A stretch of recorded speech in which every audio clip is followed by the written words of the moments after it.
Radhe Krishna friends, आपका दिल से स्वागत है आपकी अपनी चैनल आइडियल मेमोरियल प्रोफिशिएंसी पे। मुझे लगता है आपको ये बिल्कुल नहीं पता होगा कि अगर किसी भी टॉपिक की अंडरस्टैंडिंग क्रिस्टल क्लियर हो तो उसे याद रखना, मेमोराइज करना उतना ही आसान होता है। And I will try my best to help you with that. So without wasting much time, let's get started.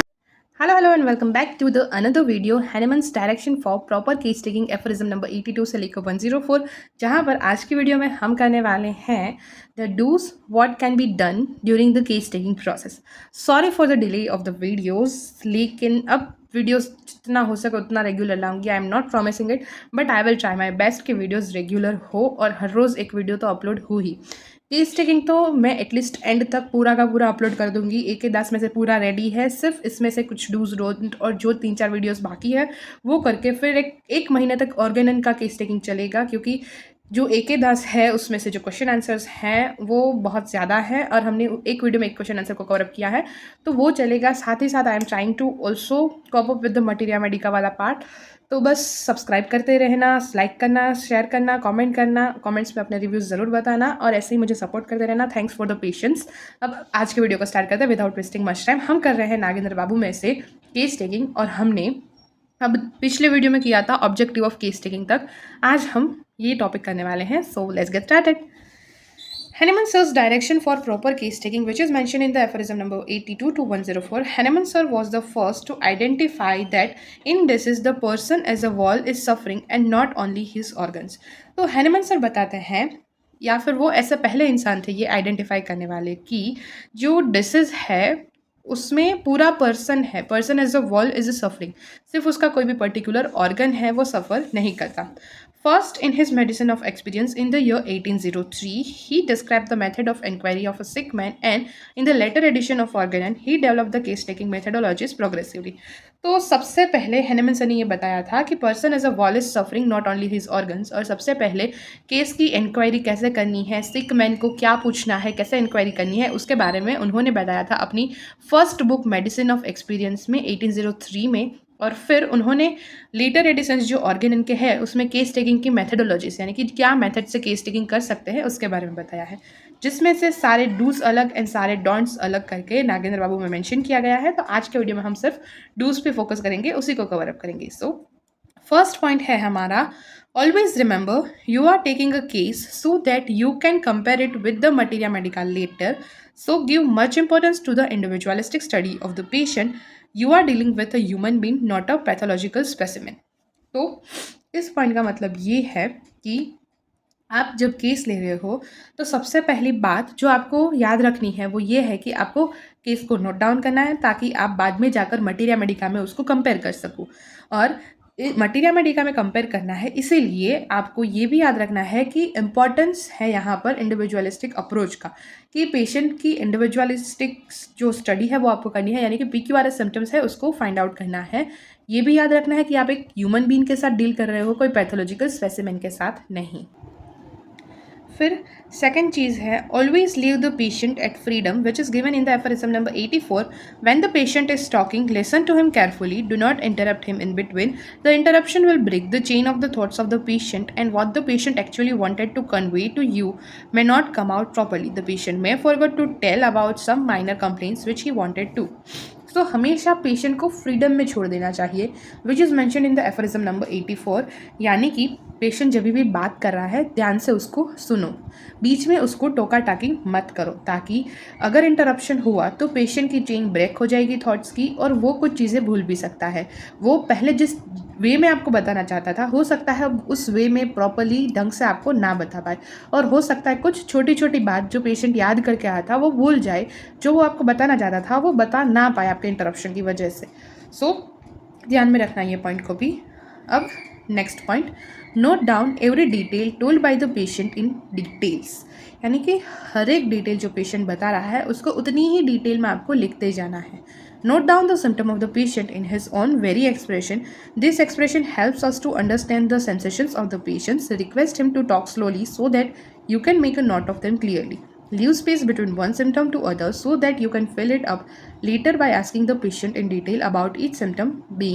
Begin a fresh line for each symptom, which is mentioned in the aphorism number 85. So, हर एक symptom जो patient बता रहा है उसको उसी की वे में, मतलब जिस वे में वो बता रहा है, जिस एक्सप्रेशन के साथ वो बता रहा है, उसी वे में आपको लिखना है, ताकि वो एक्सप्रेशन आपको हेल्प करे कि पेशेंट का सेंसेशन समझने में। और पेशेंट को आप जब केस टेकिंग स्टार्ट करो उससे पहले ही बता देने का कि आप जो भी बोल रहे हो, जो भी बोल रहे हो, धीरे धीरे बताना, और आपको बताना है कि आप जो लिख रहे हो वो क्यों लिख रहे हो, और शॉर्ट में उसको समझा देना। क्योंकि कई बार आप जब लिखते हो तो पेशेंट अनकंफर्टेबल फील करता है और वो जो बताना चाहता है वो बता नहीं पाता, और उसका कांस्टेंट फोकस होता है कि डॉक्टर साहब क्यों लिख रहे हैं, क्या लिख रहे हैं। तो आपको बेसिकली बता देना है कि कॉन्फिडेंशियल चीज़ें ही रहेगी, आप अपनी प्रोसेस के लिए, अपने नोट डाउन के लिए आप ये लिख रहे हो। सो स्लोली बात करने वाला पॉइंट केस टेकिंग स्टार्ट करने से पहले ही बता देना है आपको पेशेंट को। और फिर पेशेंट को पेशेंट जो भी सिम्टम बोल रहा है उस सिम्टम की एक सिम्टम से लेकर दूसरे सिम्टम तक बीच में आपको थोड़ी जगह छोड़नी है, ताकि आपको अगर कोई क्वेरी है, अगर वो सिम्टम अधूरा है, तो बाद में आप पेशेंट से पूछ कर वो सिम्टम को कंप्लीट कर सको। Begin a fresh line for each symptom, और हर एक सिम्टम को एक नई लाइन से आपको स्टार्ट करना है। Hope this is clear. Now fourth point, try to elicit much information about such individual symptom. Collect the data like onset, location, sensation, modality, and concomitants of each symptom. Simply make each symptom a grand symptom that is mentioned in the aphorism number 86. Every minutest detail regarding the above mentioned criteria has to be collected. यानी कि अब आपको क्या करना है, जो भी information आपने कलेक्ट की है उस हर एक सिम्टम को आपको थोड़ा और डिटेल में लिखना है, in the sense of location, sensation, modality, concomitant, और इसी तरीके से हर एक सिम्टम को आपको ग्रैंड सिम्टम में कन्वर्ट करना है, which is mention in the aphorism number 86। हर एक छोटी से छोटी detail regarding the above mention criteria has to be collected, यानी कि हर एक छोटी detail about the grand symptom has to be collected. After collecting the data, read it out to the patient as a method of confirmation, which is also mentioned in the aphorism number 86. तो आप जब भी data collect कर रहे हो तो वो data collect करने के बाद आपको उसको रीड करना है पेशेंट के सामने कि आपको ये चीज़ हुई है, आपने ऐसा ऐसा बताया, ठीक है ना, बराबर है ना, कि कुछ इसमें बाकी है और बताना वैसे। तो ये भी चीज़ कंफर्म करनी है, अगर कुछ बाकी रह गया है तो और डेटा कलेक्ट करना है, which is also mention in aphorism number 86। Aphorisms याद रखना अगर ये हो सके तो, क्योंकि इंप्रेशन भी अच्छा पड़ेगा, मार्क्स भी अच्छे मिलेंगे, और याद होगा तो आपके लिए भी अच्छा है कि अगर एफोरिज्म नंबर याद है तो ऑफकोर्स रूल्स तो आपको याद ही होंगे। So sixth point is, if the collected data is insufficient, then the physician is at liberty to ask question at his convenience. The physician can elicit symptoms by asking the details regarding such individual symptoms by going one after other patiently. तो अब आपने जब data collect किया और आपको लग रहा है कि data is not sufficient enough, आपको जो सिम्टम्स चाहिए, पीक्यू वाले सिम्टम्स, कैरेक्टरिस्टिक सिम्टम्स, वो आपको नहीं मिले हैं, या फिर आपके पास जो डेटा है उसमें कुछ डाउट है आपको, तो अब फिजिशियन के पास लिबर्टी है कि जब पेशेंट का एक बार ख़त्म हो गया बोल के, तो अब फिजिशियन के पास लिबर्टी है कि आप क्वेश्चन पूछ सकते हो अपनी कन्वीनियंस के हिसाब से, और पेशेंट को भी कंफर्टेबल फील हो वैसे। फिजिशियन है अब वो एलिसिट करता जाएगा, मतलब हर एक सिम्टम्स को चेक करेगा, अगर सिम्टम्स इंपॉर्टेंट नहीं है तो वो उसको अलग भी मार्क कर सकता है, जो सिम्टम्स इंपॉर्टेंट लगे उसे भी अलग मार्क कर सकता है। सो एलिसिट करेंगे सिम्टम्स को by asking the details regarding individual symptoms, की हर एक सिम्टम्स के बारे में एक करके, वन बाय वन मतलब करके आप उसके बारे में पेशेंट को पूछोगे। Study the patient spiritually, emotionally, mentally, socially and physically, यानी कि आपको पेशेंट को अच्छे से जानना है। जैसे कि आप कोई किताब पढ़ रहे हो, उसके बारे में सब कुछ जानते हो, वैसे ही आपको पेशेंट को स्पिरिचुअली जानना है, इमोशनली जानना है, मेंटली जानना है, सोशली जानना है, और physically, which is mentioned in the footnote number 90. Example, how the patient behaves during his visit, whether he was morose, quarrelsome, lachrymose, anxious, sad, hopeful, and observe his expression of the eyes, etc. तो मैं इसका मतलब क्या है कि आपको patient को हर तरीके से जानने के लिए आपको उसको अच्छा ऑब्जर्व भी करना पड़ेगा। तो आप पेशेंट को ऑब्जर्व करो कि जब वो आपके पास आया, आपके पास विजिट के लिए, तो वो कैसा है, उसका नेचर, क्या वो बहुत ज़्यादा दुखी है, क्या वो झगड़ालू है, क्या वो रोने वाला है, क्या वो बहुत ज़्यादा एंशियस है, क्या वो दुखी है, मतलब कौन सी चीज़ उसमें ज़्यादा दिख रही है, क्या वो होपफुल है, उसके आइज़ के एक्सप्रेशन नोटिस करो। छोटी छोटी बात है जो नोटिस करने पर आपको पेशेंट के बारे में थोड़ा बहुत पता चलता रहेगा। फिर 9th पॉइंट है, give attention to the patient's personal details, patient की जो पर्सनल डिटेल्स है उस पर भी ध्यान दो। The physician has to make note of what he observes in patient during the visit, physician को ये सारी बातें भी लिखनी होती है कि उसने क्या नोटिस किया when the patient has a visit to you. तो ये सारी बात भी नोट डाउन करो। What is so peculiar about him, क्या चीज़ बहुत ज़्यादा पिक्यूलर थी उसके बारे में, क्या उसका कोई ड्रेसिंग पैटर्न ज़्यादा आपको समझ में आया, मतलब नोटिसेबल लगा? क्या उसका सिटिंग पोस्चर बहुत अलग था, उसके मैनरिज्म्स, कोई मैनर में क्या चीज़ आपने नोटिस की? तो जो भी चीज़ फिजिशियन ने नोटिस की वो आपको सब लिखनी है। सो इन शॉर्ट एफोरिज्म 90 में पेशेंट के बारे में आपको PQRS सिम्टम्स निकालने हैं। उसकी फुटनोट में ये दिया गया है कि आपको पेशेंट को वॉली जानना है, यानी कि स्पिरिचुअली, इमोशनली, मेंटली, सोशली, वो पूरी तरीके से आपको फिजिशियन पेशेंट को जानना है। और एलेब्रेशन में 90 एफोरिज्म में ये लिखना है कि आपको पर्सनल डिटेल्स भी जाननी है, आपके ऑब्जर्वेशंस जो भी है पेशेंट के रिगार्डिंग आपको उसके बारे में भी जानना है, उसके बारे में भी नोटिसेबल अगर कोई चीज़ लगे तो उसके बारे में भी लिखना है। Always give 10th point is always give importance to the symptoms observed by the physician than the symptoms told by the patient and his attendants, because the patient and his attendants can alter the symptoms for many reasons. तो हमेशा वो symptoms जो physician ने खुद ने observe किए हैं उसको सबसे ज़्यादा इंपॉर्टेंस दो, फिर जो सिम्टम्स और जिस वे में पेशेंट आपको बता रहा है उसको ज़्यादा इंपॉर्टेंस दो, और अटेंडेंस और जो उनके फ्रेंड्स या फैमिली मेम्बर्स हैं जो उनके साथ आए हैं उन्होंने जो सिम्टम्स बताए हैं उसको आप सिर्फ ध्यान में रखो, उसको उतनी इंपॉर्टेंस देने की ज़रूरत नहीं है, क्योंकि कई बार कई रीज़न से वो सिम्टम्स हैं वो अल्टर हो सकते हैं, गलत हो सकते हैं। और फिजिशियन का ऑब्जर्व किया हुआ सबसे फर्स्ट नंबर पर इसलिए क्योंकि कई बार पेशेंट कुछ चीज़ें छुपाने की ट्राई कर रहा होगा और फिर वो अगर आपको कुछ पूछोगे तो वो झूठ बोलेगा, लेकिन आपको थोड़ा बहुत कई बार अंदाज़ा आ जाता है कि पेशेंट को ये तकलीफ हो सकती है। सो इसीलिए सबसे पहले जो भी सिम्टम्स फिजिशियन ने ऑब्जर्व किए हैं उसको इंपॉर्टेंस दो, फिर पेशेंट ने जो भी सिम्टम्स आपको बताए हैं उसको, और फिर एट दी एंड सिर्फ देखने के लिए आप अटेंडेंस या फिर उनके फ्रेंड्स फैमिली मेम्बर्स जो भी उनके साथ आया है उसको पूछो कि एक्चुअल दिक्कत क्या है पेशेंट के बिहेवियर के बारे में एंड ऑल दैट। Now, अब 11th point is try to collect the personal history of the patient, like his habit, his relationships, etc. Treatment and medical history, like treatment by any other physician before and the medicine prescribed by them, will provide some hints in prescription. If a patient is under the influence of anti-palliative medicines, the symptoms narrated by the patients are not the wall picture of the disease. This is because the antipathic medicines has removed or suppressed the chief complaint of the patient, for example, history of any separation or palliation and overdose of drug or hypersensitive to any drug etc.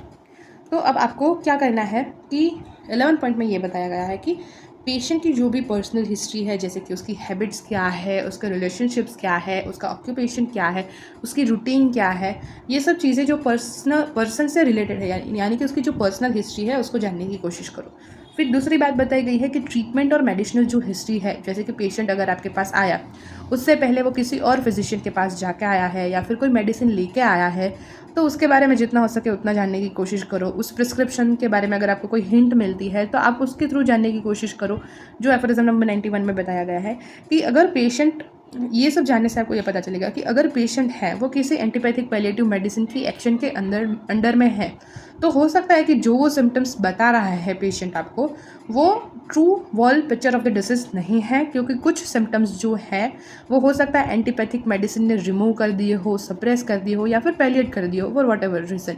सो अगर वो patient medicine का influence में है तो आपको ये सब चीज़ें जानने की ज़रूरत है, क्योंकि हो सकता है सिम्टम्स आर अल्टर्ड, अगर हो सकता है वहाँ पर कोई भी सप्रेशन की हिस्ट्री हो, कोई पैलिएशन की हिस्ट्री हो, या फिर जो सिम्टम्स बता रहा है वो ओवर डोसेज ऑफ ड्रग की वजह से हो, या hyper sensitive to any drug, यानी कि पेशेंट है वो हाइपर सेंसिटिव है और इसीलिए जो भी सिम्टम्स है वो रिएक्शन है टू एनी ड्रग। तो ये सारी बातें इसीलिए आपको जाननी है कि personal history, medical history, past history, family history, सब कुछ, ठीक है। Only in the case of comatose patients, infants and unconscious patients, we can rely on the symptoms narrated by the attendants like mothers, parents, friends, etc. तो अगर कोई patient coma में है या फिर छोटा बच्चा है या फिर अनकॉन्शियस हो गया है पेशेंट, तो ऐसी ही कंडीशन में we can rely on the symptoms which are telled by the attendants, मतलब जो भी उनके साथ आ रहे हैं, उसकी मदर है, उसके पेरेंट्स है, उसके फ्रेंड्स है या फिर कोई पड़ोसी भी है, तो अगर वो पेशेंट कोमा में है या फिर छोटा बच्चा है या फिर अनकॉन्शियस हो गया है, तो ऐसी कंडीशन अगर है तो आप उनके साथ आने वाले जो सिम्टम्स बता रहे हैं उस पर भरोसा करके उस बात के ऊपर आप दवाइयाँ प्रिस्क्राइब कर सकते हो। 13. Always try to prescribe for the acute attack and the symptoms related to it. See scan. Even in chronic cases, if any acute exacerbation comes, treat it first and then the symptoms of chronic case can be dealt later.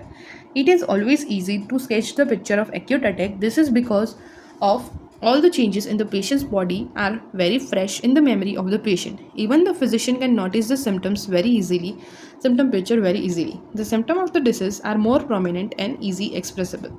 तो अब यहाँ पर ये बताया गया है कि हमेशा ट्राई करो कि आप अगर कोई एक्यूट अटैक है, उसके सिम्टम्स हैं, तो आप उससे रिलेटेड ही प्रेस्क्राइब करो। क्रोनिक केस में भी अगर कोई एक्यूट एक्सर्सिबेशन हुआ है, कोई एक्यूट अटैक आया है, तो आप उससे पहले ट्रीट करो, ना कि पूरा का पूरा केस लेने बैठो। क्योंकि जब तक वो चीज़ एक्यूट एक्सर्सिबेशन जो पेशेंट को आया है, कोई एक्यूट अटैक हुआ है किसी चीज़ का, तो जब तक वो ठीक नहीं होगा पेशेंट सारी चीज़ें आपको अच्छे से बता भी नहीं पाएगा। दूसरा पॉइंट ये कि क्रोनिक केस के सिम्टम्स को ट्रीट करने से पहले अगर आप ये चीज़ के साथ डील करोगे तो वो पेशेंट के लिए और आपके लिए दोनों के लिए ईजी रहेगा। क्योंकि अभी जो एक्यूट एक्सर्सिबेशन हुआ है उसका स्केच बनाना, यानी कि उसका डिसीज पिक्चर निकालना आपके लिए ईजी होगा। क्योंकि एक तो वो एक्यूट अटैक है, तो पेशेंट को सारी बातें याद भी होगी, क्योंकि जो भी बॉडी में चेंजेस हुए हैं वो बहुत रिसेंट है और मेमोरी में भी बिल्कुल फ्रेश है। तो सब कुछ पेशेंट को याद होगा, इजीली बता देगा। और कई बार कुछ चीज़ें फिजिशियन खुद भी बहुत इजीली नोटिस कर लेता है और इस बेस पर सिम्टम्स पिक्चर निकल आता है। तो इसके बेसिस पर the symptoms of the disease are more prominent and easily expressible. तो ये जो एक्यूट अटैक है उसके सिम्टम्स जो हैं डिसीज़ के, वो बहुत ज़्यादा प्रोमिनेंट होते हैं, इजीली एक्सप्रेसिबल होते हैं, ऐसा बताया गया है एफोरिज्म 92 और 99 में। इसलिए पहले एक्यूट अटैक को आपको ट्रीट करना है। Then 14th point is take gynecological obstetric history in females without fail. For example, last menstrual period, inquiry about deliveries, flow of blood, frequency of period and duration of the period. यानी कि अगर कोई female patient आ रही है आपके पास, तो gynaecological history if present, obstetric history if present अगर female में है तो वो आपको बिना भूले लेनी है। ऐसा दिया गया है एफोरिज्म नंबर 94 में। ठीक है, तो वो चीज़ें आपको ज़रूर से लिखनी है, जैसे कि लास्ट मेंस्ट्रुअल पीरियड क्या है, अगर डिलीवरीज हैं तो उसके बारे में जानने की कोशिश करो। ग्रेविडा पैरा, इस तरीके से आप अबॉर्शन अगर कुछ है तो लाइव चाइल्ड कितने हैं, तो अगर डिलीवरी है तो उसके बारे में आप ऐसे इंक्वायर कर सकते हो। फ्लो ऑफ ब्लड के बारे में कि कैसा ब्लड का फ्लो रहता है। फ्रीक्वेंसी ऑफ पीरियड्स की पॉलीमेनोरिया, एमेनोरिया, ओलिगोमेनोरिया, सब कुछ आप जानने की कोशिश करो। And duration of the periods, 3 दिन, 5 दिन, 1 दिन, मतलब जो भी कुछ है, अगर उसमें भी कुछ एबनॉर्मलिटी मिलती है तो आपको कुछ नया पॉइंट मिल सकता है जानने को। सो वहाँ पर भी आप पूछो पेशेंट से इस बारे में।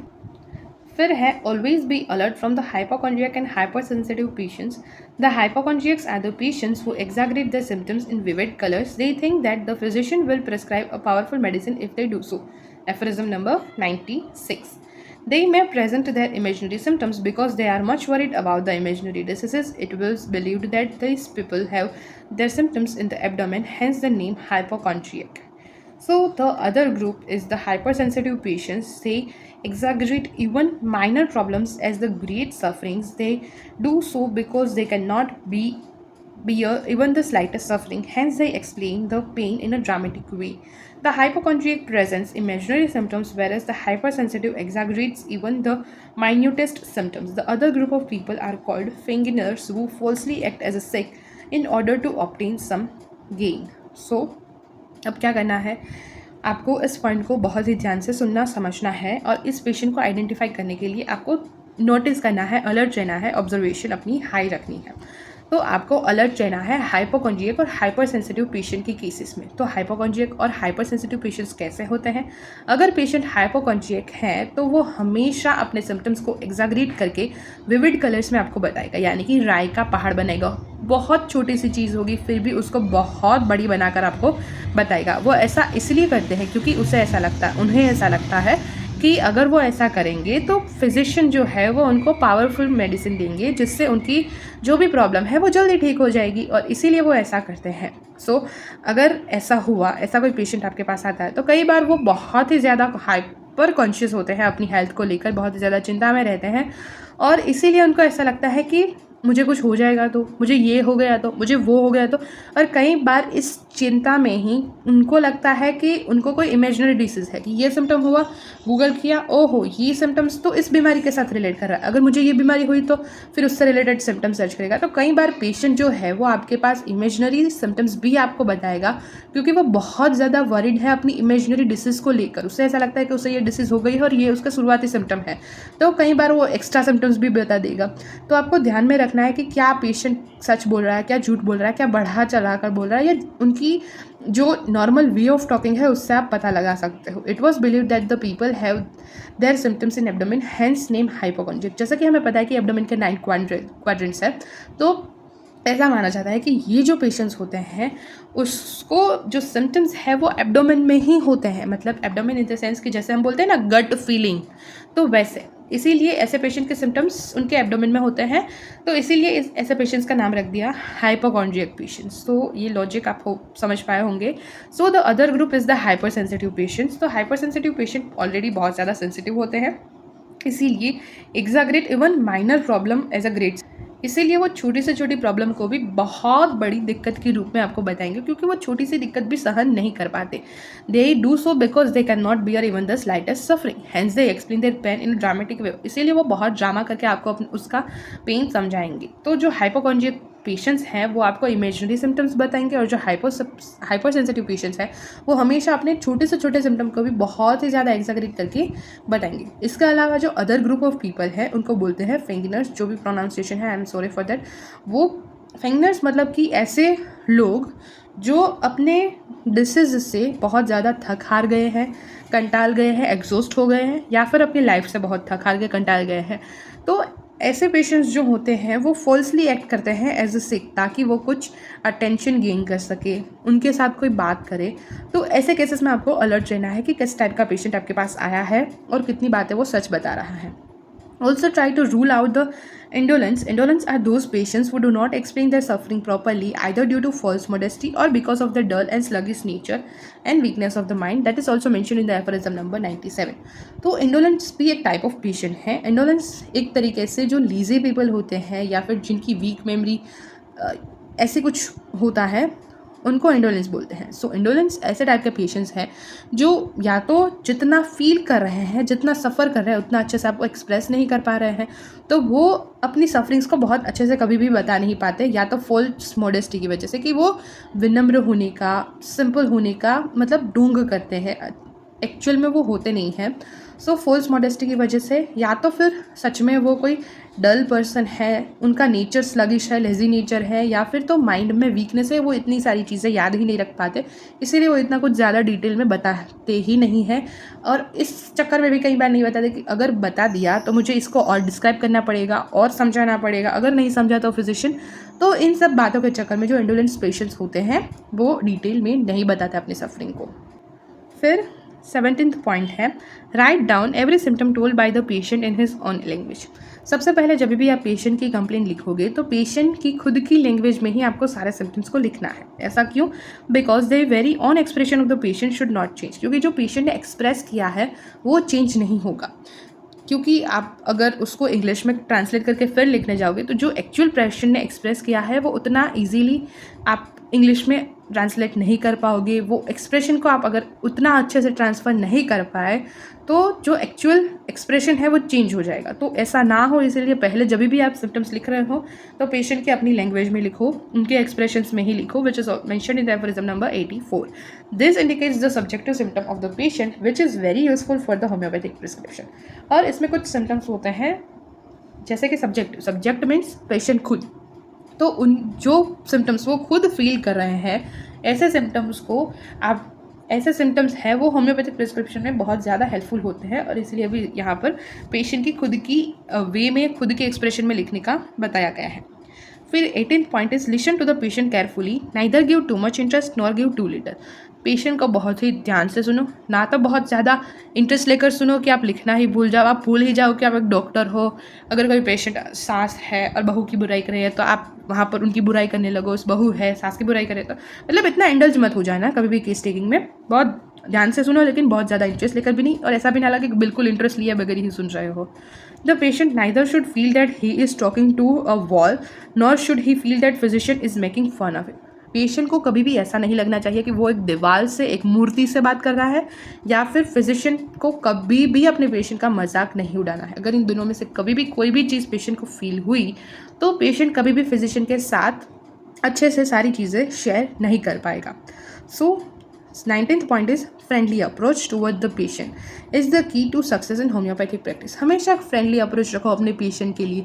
अगर वो आपको अपना दोस्त मानेगा, आपके साथ अच्छे से घुल मिल जाएगा, आपको अपनी सारी बात शेयर कर पाएगा, कंफर्ट लेवल आ जाएगा, तो आपको होम्योपैथिक प्रैक्टिस में हमेशा सक्सेस ही मिलेगी अगर आप ये फ्रेंडली अप्रोच रखने में जीत गए। तो कई बार आप देखोगे जो फेमस होम्योपैथ्स हैं वो कभी भी अकड़ू नहीं होते, हमेशा वो फ्रेंडली नेचर के होते हैं, हमेशा वो अच्छे से बात करते हैं, आपको लगता है कि हाँ इनसे तो मिलकर मज़ा ही आ जाएगा।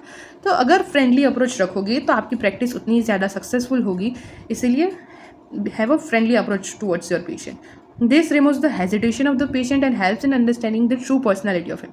इसकी वजह से क्या होगा कि पेशेंट की जो हेजिटेशन है, हिचकिचाहट है, वो रिमूव हो जाएगी और आप पेशेंट की जो रियल पर्सनालिटी है उसको समझ पाओगे।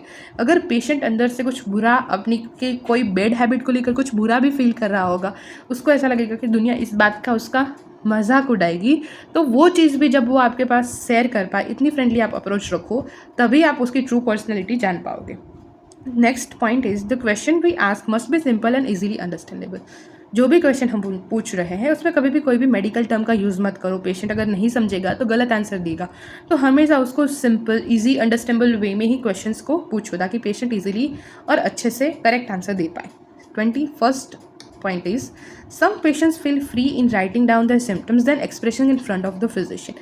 If such thing is observed, encourage him to do so. कई बार क्या होता है कि कुछ पेशेंट्स हैं वो बहुत ही ज़्यादा इंट्रोवर्ट होते हैं या फिर बहुत ही ज़्यादा शाई नेचर के होते हैं। तो ऐसे जो पेशेंट्स हैं वो ऐसा समझते हैं कि मैं अगर ये आपको लिख के बताऊंगा तो ज़्यादा से अच्छे से आपको समझा पाऊंगा रेदर देन मैं आपको बोल के बताऊं। तो अगर ऐसा कोई पेशेंट आपको दिखता है, ऐसा फील होता है अगर आपको पेशेंट में, तो एनकरेज करो उनको कि हाँ ठीक है आप लिख के मुझे दो, एटलीस्ट मुझे बताओ कि एक्चुअल में हुआ क्या है। कई बार पेशेंट आपको जो चीज़ बता नहीं पाता ना वो लिख के देगा, तो वो जो चीज़ बता नहीं पा रहा है ना वो सब कुछ लिख के आपको समझा सकता है।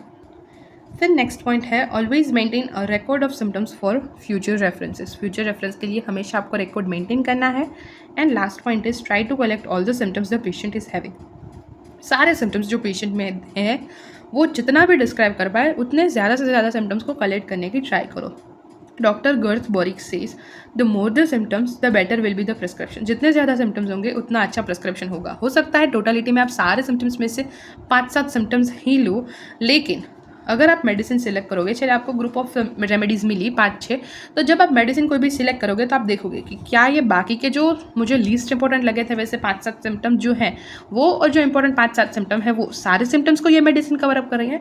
तो इसीलिए जितने ज़्यादा सिम्टम्स होंगे उतना अच्छा प्रिस्क्रिप्शन होगा। सो आपको ऐसा नहीं कि सिर्फ पीक्यू वाला सिम्टम्स आपके अकॉर्डिंग जो भी लगा वहीं आपने लिखा, सारी चीज़ें आपको लिखनी है। अब मैं चाहती तो थी कि मैं डूज को एक बार रिवाइज करके फिर वीडियो को एंड करूं, लेकिन हम कल डोंट्स करेंगे। डोंट्स की क्या केस टेकिंग की प्रोसेस में हमें नहीं करना है, तो उसके साथ साथ मैं आपको ये सारे डूज के जो पॉइंट है उसको ईजी याद रखने की एक ट्रिक भी दूंगी। तो कल का वीडियो ज़रूर देखना, बने रहना चैनल पे। वीडियो को लाइक शेयर सब्सक्राइब ज़रूर करना, और चैनल को सब्सक्राइब करना तो बिल्कुल मत भूलना। नई नई वीडियोस आती ही रहेगी, बिल्कुल बंद तो नहीं ही होगी ये चैनल। सो मिलते हैं नेक्स्ट वीडियो में नए टॉपिक के साथ। तब तक के लिए tata see bye and take care. Thanks for watching this video till end. Hope this is helpful for all of you. Thank you so much guys for watching this video till now. Also give your valuable feedbacks and suggestions in comment section. और हाँ, like करना, share करना and subscribe करना गलती से भी मत भूलना। Stay tuned, take care। मिलते हैं नेक्स्ट वीडियो में, तब तक के लिए टाटा बाय बाय।